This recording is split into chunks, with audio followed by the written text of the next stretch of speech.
Bro என் பிசிக்கு RAM வாங்கணும் ஆனால் எப்படி வாங்கன்னு தெரியல அப்படின்னு வச்சிங்கன்னா உங்களுக்கான வீடியோ தான் அது. அதுதானப்பா எனக்கும் புரியல.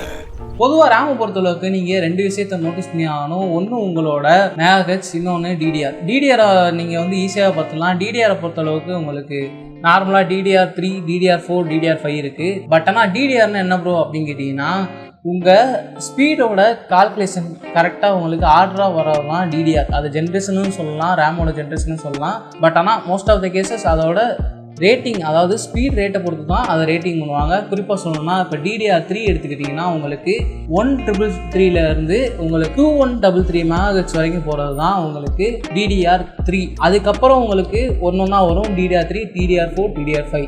சரி, ஓகே ப்ரோ, டிடிஆர் கூட எனக்கு புரிஞ்சிருச்சு. ஆனால் மெகாஹெர்ட்ஸ்னா என்ன ப்ரோ அப்படின்னு கேட்டிங்கன்னா மெகாஹெர்ட்ஸை பொறுத்தளவுக்கு நீங்கள் சிம்பிளாக ஒன்றே தான் புரிஞ்சுக்கணும்.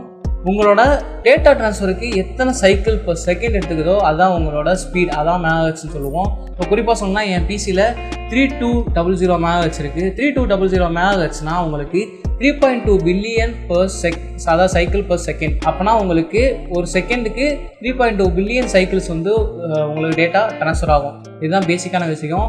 இப்போ உங்களுக்கு மெகாஹெர்ட்ஸ் புரிஞ்சிருக்கும். ஆனால் இன்னொரு விஷயத்தை நீங்கள் பார்த்தே ஆகணும், அதுதான் சிஎல் டைமிங்.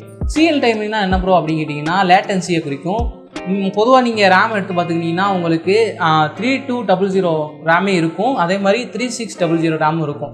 பட் ஆனால் அதோட சிஎம் டைமிங்கை பொறுத்து அது மாறலாம். இப்போ என்கிட்ட 3200ல் எனக்கு சிஎல் டைமிங் வந்து 12 இருக்குன்னா, அதே மாதிரி எனக்கு 3600ல் வந்து சிஎல் டைமிங் 20 இருக்குன்னா நான் எதை சூஸ் பண்ணுவேன்னா 3200 CL12 தான் சூஸ் பண்ணோம். ஏன்னு கேட்டிங்கன்னா உங்களுக்கு லேட்டன்சி ரொம்பவுமே கம்மி.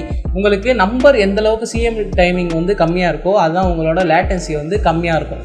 இதுதான் ரொம்பவுமே லேட்டன்சி வந்து உங்களுக்கு இல்லாமல் இருக்கிறது தான் சிஎல் டைமிங். இப்போ உங்களுக்கு புரிஞ்சிருக்குன்னு நினைக்கிறேன். இது மாதிரி யூஸ்ஃபுல்லான வீடியோஸ் வேணும்னு நினச்சிங்கன்னா நம்ம சேனலை சப்ஸ்கிரைப் பண்ணுங்கள். ஸோ ஓகே, பாய்.